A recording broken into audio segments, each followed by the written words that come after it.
Bom dia a todos. Carlos Roberto Araújo, vice-presidente de Administração e Finanças e coordenador da Comissão de Finanças do Conselho Regional de Administração do Rio de Janeiro.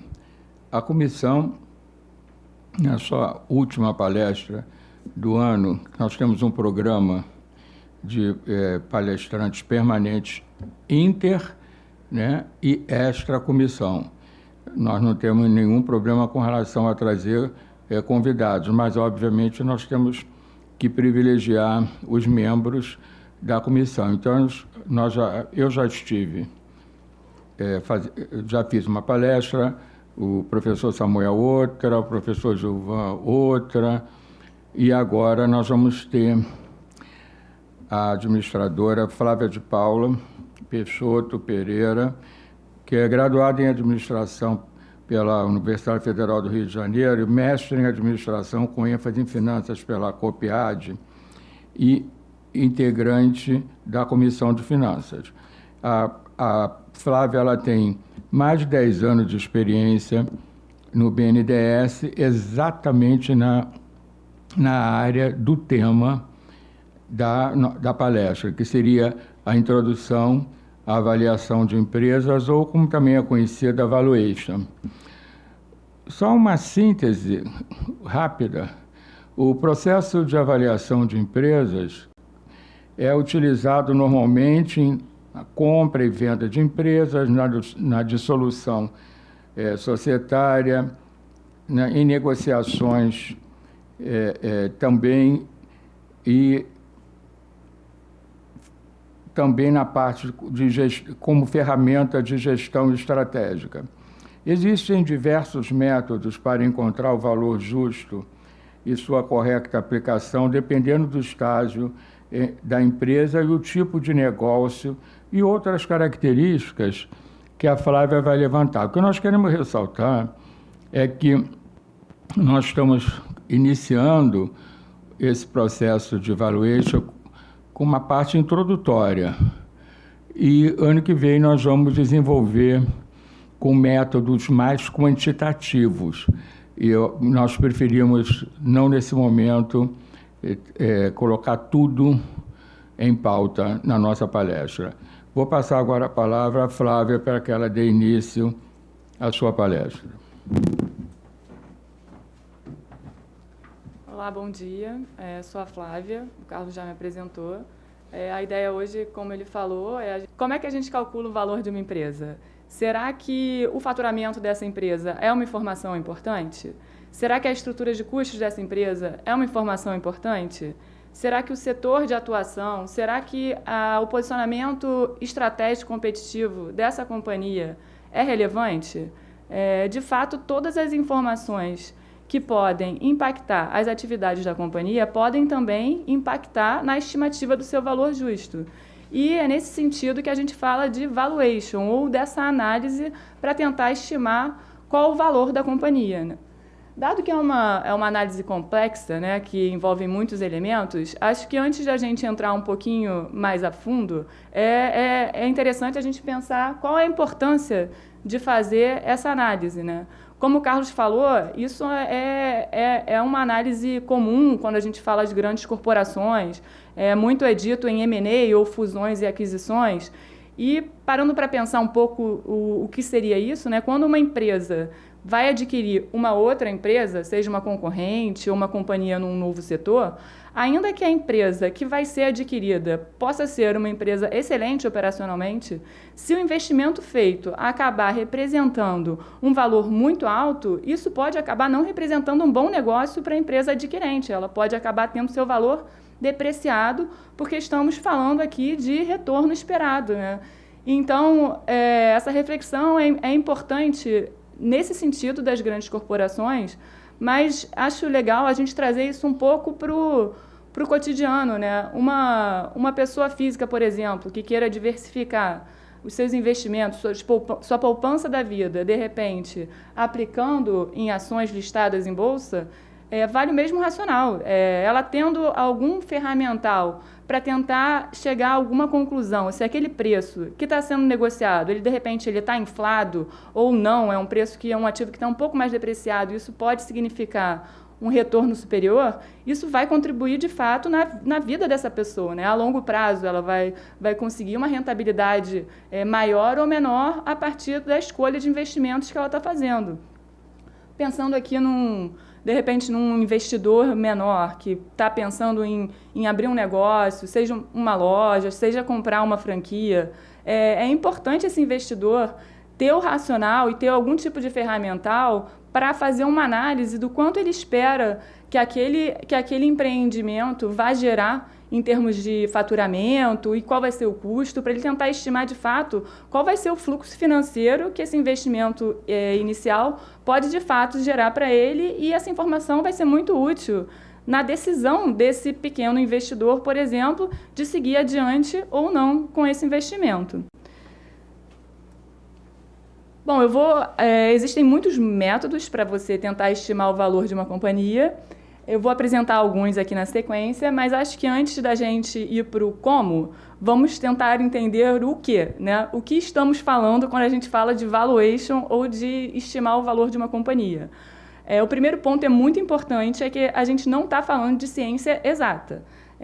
Essas análises elas são uma tentativa de estimar qual seria o valor justo de um empreendimento.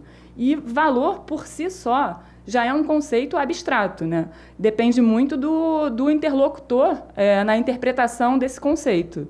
Quando a gente fala de valor de uma organização que é um organismo complexo, é mais difícil ainda a gente falar qual seria, de fato, a estimativa de valor correta. Então, na sequência, quando a gente falar dos métodos, é importante ter em mente que métodos diferentes vão chegar a estimativas de valor diferentes. Um mesmo método, mesmo que seja um método complexo e muito bem realizado por um profissional experiente, a depender da premissa que você utiliza nessa estimativa, você vai chegar a valores diferentes e não tem nenhum problema. Essa questão ela é inerente à própria realização de um valuation em si, e é importante entender que métodos complementares, que os métodos são complementares. Essa noção de complementariedade é muito mais importante do que buscar entender exatamente qual é o método correto. Como o Carlos falou, podem ter métodos mais aplicáveis a depender do setor de atuação ou do grau de maturidade de uma companhia, mas a análise em si, você estudar a companhia e estimar esse valor por vários métodos, essa é a riqueza e é isso que gera maior informação para o tomador de decisão realizar ou não aquele investimento. Bom, vamos então na sequência.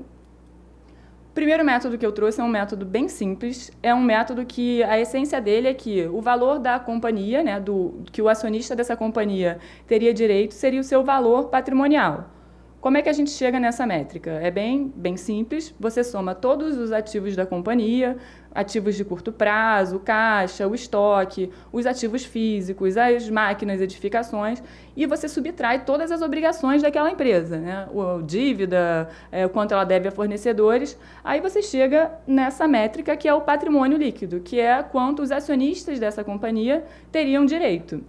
É um método importante, é uma informação importante quando você está tentando estimar o valor de uma companhia, você avaliar as demonstrações financeiras, você tentar ler esses demonstrativos com cuidado. Esse método não consiga capturar informações sobre o crescimento esperado da companhia, né, as suas perspectivas futuras ou algumas características específicas do setor de atuação.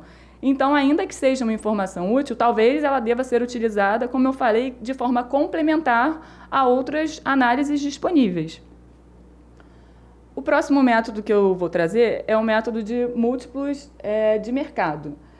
Esse método ele parte do pressuposto básico de que ativos comparáveis deveriam ter preços comparáveis. Então, por exemplo, trazendo bem para o cotidiano, se você quer comprar um iPhone X, você procura diversas lojas o preço do iPhone X e não tem nenhum problema, de repente, comprar na loja mais barata, porque estamos falando do mesmo bem, né? É um iPhone X. Se você quer comprar um iPhone X, talvez não seja muito útil você pesquisar o preço do Galaxy, porque você não está querendo comprar um Galaxy, você quer comprar um iPhone X. Entretanto, quando a gente fala de analisar a comparabilidade de companhias, é praticamente impossível achar duas companhias exatamente iguais para você poder usar as métricas de uma forma tão direta. Então, se talvez não faça muito sentido comparar o iPhone com o Galaxy, pode sim fazer sentido você usar a Samsung em comparativo com a Apple, porque são empresas que atuam no mesmo setor, elas estão sujeitas aos mesmos desafios, então, para a avaliação de múltiplos, essa informação ela é útil e, de fato, poderiam ser utilizadas essas duas empresas como comparáveis. A gente já falou um pouco da essência, né? E aí, como é que a gente faz, né? Quero fazer uma análise de múltiplos. De uma forma bem simplificada, a análise de múltiplos ela é a aplicação de uma regra de 3. Geralmente, você pega a informação de duas métricas de uma companhia, divide uma pela outra, você chega num valor que seria o múltiplo. Vamos tentar trazer um exemplo que talvez fique mais fácil para todo mundo, né? Pensando que tem uma padaria aqui na rua e essa padaria ela fatura R$20 mil por mês. Essa padaria acabou de ser vendida por R$100 mil. Então, a gente pode dizer que essa padaria foi vendida por quanto? Por 5 vezes o faturamento dela, né? 20 vezes 5, R$100 mil. Pensando que agora tem uma outra padaria, muito parecida com essa padaria, aqui na rua também, que ela fatura R$10 mil por mês. Se a gente quiser usar o mesmo raciocínio para tentar estimar o valor dessa padaria menor, a gente poderia dizer que essa padaria menor ela deve ter um valor próximo de quanto? De 5 vezes o faturamento dela, já que ela é muito similar à padaria maior que acabou de ser vendida. Então, usando a análise de múltiplos, eu poderia estimar o valor da padaria menor como R$50 mil, né? R$10 mil de faturamento vezes 5 vezes aquele múltiplo que a gente observou na transação da padaria maior. Para desmistificar, o que a gente acabou de fazer foi, na realidade, uma análise com múltiplo de EV/ROB, que é esse aqui.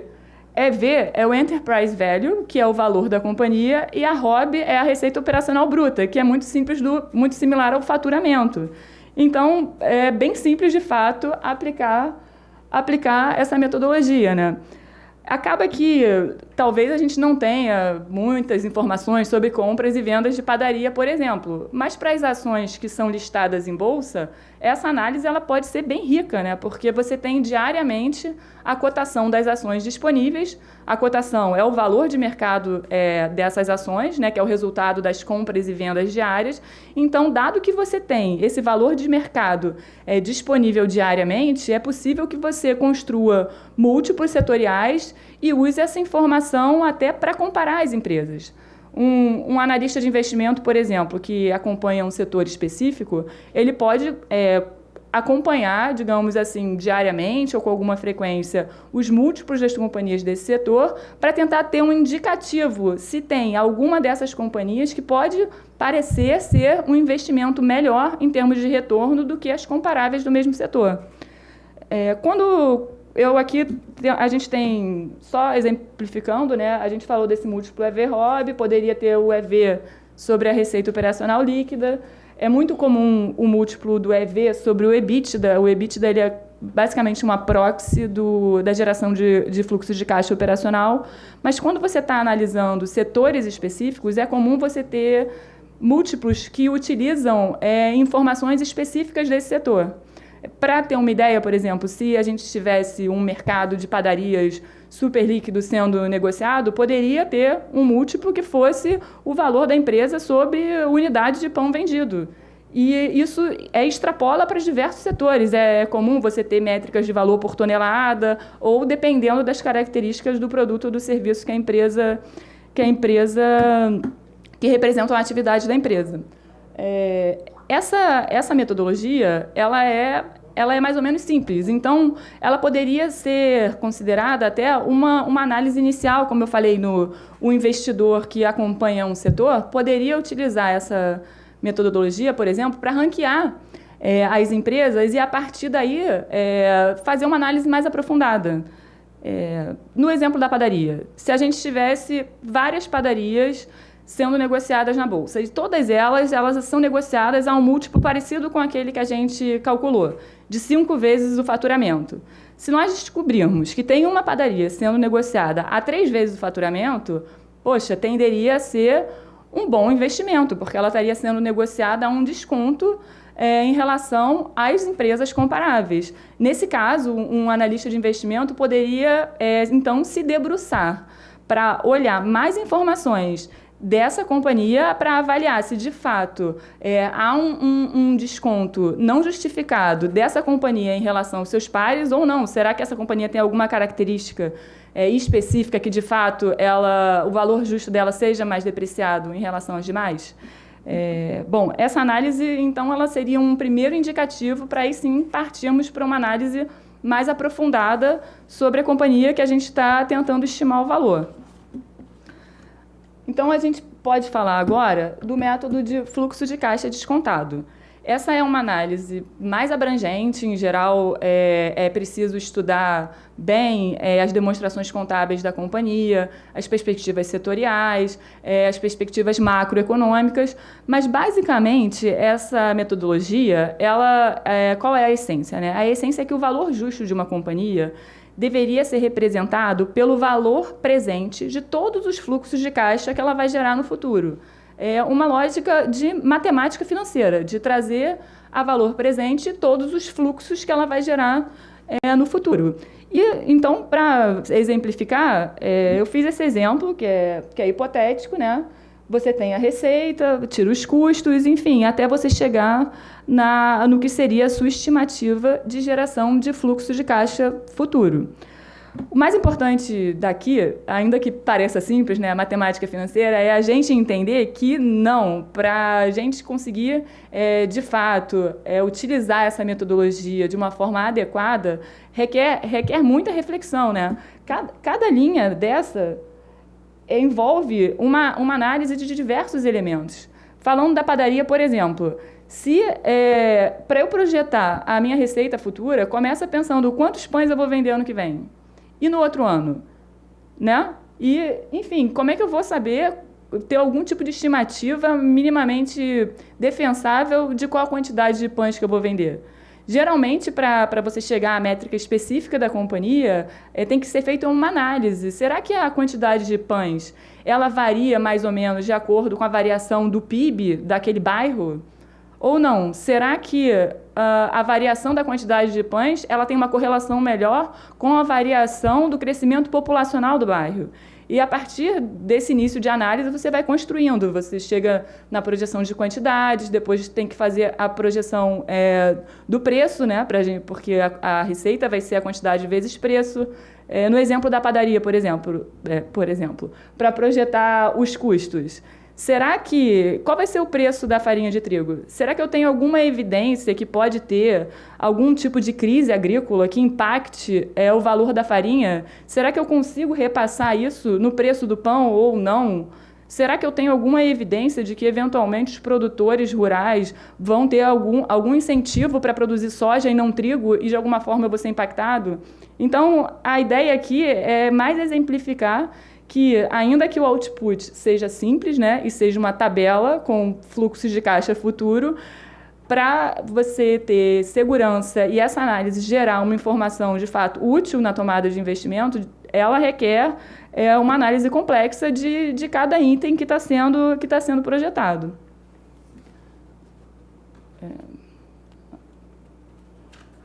Bom, depois que a gente projetou esses fluxos, os fluxos estão no futuro. Nós queremos calcular o valor da companhia hoje. Então, a gente vai ter que calcular uma taxa para descontar esses fluxos ao valor de hoje e poder, de fato, chegar no valor da companhia. Na metodologia do fluxo de caixa, é recomendado que você desconte esses fluxos pelo WOC. O WOC é o custo de capital médio ponderado da companhia. Essa estimativa de taxa, ela busca refletir o risco justo daquela companhia. A gente está aqui tentando estimar o valor justo, né? E como é que ele é feito? Ele é feito a partir da média ponderada do custo que os acionistas daquela companhia deveriam exigir para investir numa companhia daquele risco e o custo dos credores daquela companhia, que também investem, de alguma forma, financiam a atividade daquela companhia e também estão sujeitos a um risco da companhia. Bom, você, então, calcula essas duas métricas e pondera pela estrutura de capital, né? A estrutura de capital da companhia, como eu falei, são tanto os acionistas quanto os credores que financiam as atividades da companhia, então você pondera pela proporção de cada um desses na estrutura de capital da companhia. A ideia aqui não é, como o Carlos falou, aprofundar muito, né? Existe metodologia para calcular o custo do acionista e o custo da dívida, mas aqui a essência básica é que esses fluxos que a gente projetou já com base no slide anterior, eles deveriam ser trazidos a valor presente a essa taxa que representa assim, o risco justo para investir naquela companhia. Bom, já temos a taxa e já temos os fluxos, então o valor da companhia vai ser dado pelo somatório desses fluxos a valor presente. Esse slide ele tem um elemento novo, que eu ainda não tinha falado, que é o valor terminal da companhia, ou a perpetuidade. Da onde vem isso, né? A maior parte das companhias ela está sob o pressuposto de perenidade, que as suas atividades serão perenes. Se eu comprar uma padaria, eu não vou, a princípio, hoje, não teria uma evidência de que daqui a 5 anos eu não vou vender mais pão, ou que daqui a 2 anos eu vou fechar a padaria. Então, não teria como eu projetar fluxos de caixa individualizados, digamos assim, no infinito. Então, para a gente aplicar essa metodologia, então, o que é o recomendado? É que você projete os fluxos de caixa individualizados até essa sua companhia atingir, pelo menos com as informações que você tem hoje, uma estabilidade em termos de faturamento, custos e geração de fluxo de caixa. E para você conseguir capturar esses fluxos que estão no futuro, utiliza essa figura do valor terminal ou perpetuidade. Como é que a gente determina qual seria esse horizonte de projeção até atingir uma estabilidade, né? Isso depende muito de cada negócio, de cada setor. Utilizando novamente a padaria. Se eu comprei uma padaria aqui na rua e do lado da minha padaria estão construindo um condomínio com 20 torres de 20 andares cada torre. Bom, é razoável pensar que esse empreendimento vai afetar de alguma forma o volume de pães que eu vendo. Então, talvez não faça sentido eu projetar uma perpetuidade sem considerar esse efeito. Tentando aqui, em suposições, fazer um exemplo, se o condomínio vai ficar pronto daqui a 1 ano, talvez eu devesse fazer uma projeção de pelo menos 5 anos, 10 anos, ou até onde eu tiver. Pelo menos com as informações de hoje, a expectativa de que aqueles fluxos fiquem estabilizados. Então, a metodologia ela recomenda que se projete individualmente os fluxos, igual a tabelinha do slide passado, até você ter uma certa estabilidade e depois para você capturar o valor desses fluxos que estariam além daquele período, você considera o valor terminal ou a perpetuidade. Aqui tem um elemento novo que eu não vou me aprofundar muito, que seria o G, que ele está aqui subtraindo o OC na perpetuidade e, assim, resumidamente, pode haver negócios que, mesmo na estabilidade, seja esperado um crescimento residual acima do crescimento da economia. Então, pode ser necessário você aplicar essa taxa de crescimento para chegar na sua estimativa de valor justo.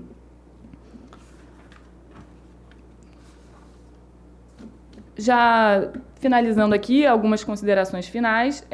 Até agora a gente falou, basicamente, de como estimar o valor de uma companhia que tem um negócio ali, uma padaria. Mas isso não é verdade, né? No mundo corporativo, nós temos muitas companhias conhecidas como holdings, que detêm vários negócios, às vezes em diversos setores diferentes, e pode ser importante você estimar o valor da companhia como um todo.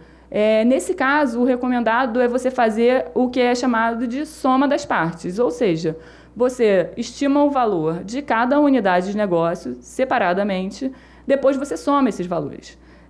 Aqui é importante a gente ter em mente que, para cada unidade de negócios, eventualmente, você pode utilizar métodos diferentes, né? Então, se tem uma empresa que tem várias unidades de negócios, para algumas unidades que são mais incipientes ou que a gente não tem muita informação disponível, pode ser que o mais adequado ou que seja possível seja a aplicação de um método de múltiplos ou até do valor patrimonial. Como eu falei, o primeiro método, ainda que simples, ele também pode ser utilizado e ele também, de alguma forma, é uma proxy do valor daquela companhia. Então, você poderia usar esse método para algumas companhias e para algumas unidades de negócios, e para uma outra unidade de negócio mais madura, que tem mais informação disponível, seria possível, por exemplo, fazer uma análise de fluxo de caixa projetado, mais detalhada, e, ao final, para você chegar ao valor da companhia, é realizada a soma das partes individuais. Eu acabei não falando no último slide, mas quando você chega ao valor da firma, né, seja aquele EV que a gente falou, de Enterprise Value, ou pelo somatório da projeção de todos os fluxos de caixa, para a gente chegar no valor que é devido ao acionista, como a gente tinha falado no primeiro método do PL, nós temos que descontar as dívidas dessa companhia, né? Como lá no WOC, a gente faz o custo médio ponderado pela estrutura de capital. Se o que a gente quer saber aqui é o valor do acionista, depois que você calcula o valor da firma, você subtrai essas dívidas e aí, de fato, chega no valor que seria devido aos acionistas. Voltando aqui, apresentei alguns métodos, mas existem vários métodos. A gente está falando de tentar estimar um valor, né? Para ações listadas, tem análise técnica ou gráfica, que se baseia, digamos assim, na movimentação do preço das ações. Existe uma metodologia chamada de opções reais, que ela aplica algumas metodologias de cálculos de derivativos para precificar, de fato, um empreendimento ou uma companhia. É importante sempre ter em mente que todos esses métodos, eles envolvem incertezas, uma tentativa de estimar um valor justo. Então, por exemplo, no método de fluxo de caixa descontado, que é uma análise conhecida também como análise fundamentalista, né? Já que você, de fato, tenta destrinchar os fundamentos da companhia e todos os elementos que podem, de fato, impactar nas suas atividades. A gente está falando de projetar o futuro, né? De projetar a quantidade de pães vendidas, de projetar o preço do trigo. Então, há incertezas envolvidas que também são inerentes ao processo, mas a mensagem é que o estudo, a tentativa de você chegar a um cenário ou a vários cenários de projeção daqueles fluxos ou estimativas de valor versus outros métodos, essa análise toda acaba gerando informações importantes para o analista de investimento ou para o planejamento financeiro de uma companhia sobre qual deve ser esse valor, ou, de repente, você projetando um fluxo de caixa, você pode fazer sensibilidades de melhorias operacionais e ter a informação de quais melhorias teriam maior impacto na valorização da sua companhia. Então, é uma análise rica e, ainda que eu tenha ressaltado bem que não é ciência exata e provavelmente a gente está errando esse valor, não deixa de ser um estudo e uma análise muito importante e o que a gente tem atualmente disponível para subsidiar uma tomada de decisão de investimento ou de melhoria operacional. Enfim, era isso.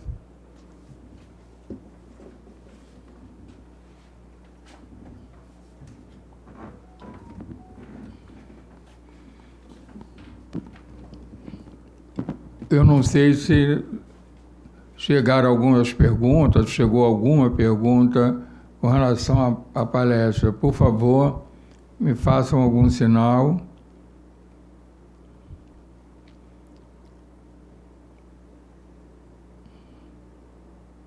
Ok, então.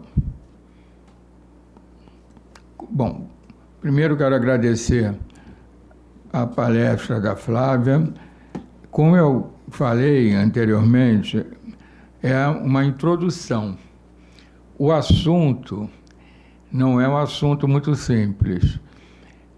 A próxima dando continuidade a esse mesmo tema, ela vai trazer algumas informações quantitativas para que nós possamos discutir um pouco e visualizar. O que eu queria colocar, ela disse muito claro logo no início, é que não é uma ciência exata. Por que não é uma ciência exata? Porque você vai sofrer variáveis exógenas e endógenas na sua tomada de decisão. E essas variáveis exógenas e endógenas, ela tem também o homem como o ser maior que está fazendo todo esse trabalho. Então, o que nós podemos fazer é fazer com que essa parte quantitativa reduza ao máximo, né, ou minimize os riscos da tomada de decisão. Mas riscos sempre, esses riscos sempre acontecerão. A Comissão de Finanças já está programando para o próximo ano a palestra do Rômulo, que está aqui conosco, que vai falar sobre startups, e a palestra do administrador Zé Carlos também está conosco. Nós vamos trabalhar um pouco de custos. Nós estamos sempre inovando nas nossas comissões. Nós vamos também trabalhar um projeto do nosso presidente, que é o Programa de Orientação aos Aposentados, ou até aqueles que não estão satisfeitos e querem se recolocar no mercado de trabalho.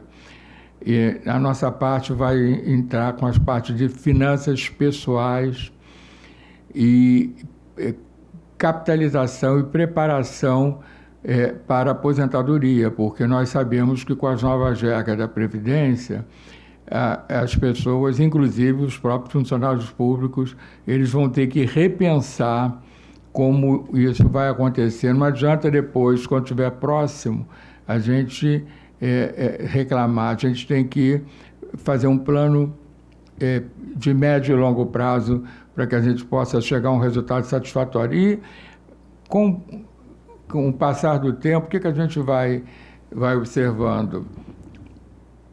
A segurança que algumas pessoas tinham no passado de ficar 30 anos numa empresa, hoje em dia essa segurança já não há nenhuma garantia com relação a isso. Então nós temos que nos preparar, né, para esse turnover que vai acontecer, né? E mesmo que a gente faça concurso para uma estatal, né, a gente também tem que estar sempre se atualizando. É essa a proposta da Comissão de Finanças. Quando a Flávia começou a fazer aquelas colocações de avaliação, me veio imediatamente à mente o seguinte: o administrador ele tem que sair um pouquinho daquela área só, que é muito interessante, mas de recursos humanos, de marketing. Hoje em dia não tem como. Nós temos que, se a gente quiser alçar determinados voos no mercado de trabalho, a área financeira é ainda um grande salto dentro da nossa profissão. E o que está acontecendo? Como nós não nos preparamos com muito afinco, nós acabamos sendo atropelados pelos engenheiros, pelos economistas, porque eles têm uma preparação maior na parte quantitativa. Olha, o mercado de trabalho tem muita chance ainda para finanças públicas, que nós também temos que estar voltado para isso. Então, a Comissão de Finanças, junto com a Academia Brasileira de Ciência da Administração, o próprio Conselho Regional de Administração, convida todos para o dia 4, próximo dia 4, quarta-feira, às 16 horas, uma excelente palestra do professor e acadêmico Armando Cunha sobre finanças públicas. Eu acho que é um assunto muito interessante e que ainda é um mercado muito bom para os administradores. Não tem muita gente, já que as finanças empresariais parte para outro caminho, porque não depende tanto de legislações e práticas que realmente as finanças públicas demandam. Mais uma vez agradecendo a Flávia, prometendo que ela volta com a parte quantitativa. Não foi dessa vez para não assustar. Primeiro nós temos que introduzir, depois a gente tem que desenvolver. Senão, se ela começasse a fazer aqueles cálculos todos ali, ela ia assustar um pouquinho. Mas nós vamos voltar e vamos dar continuidade. Obrigado a todos.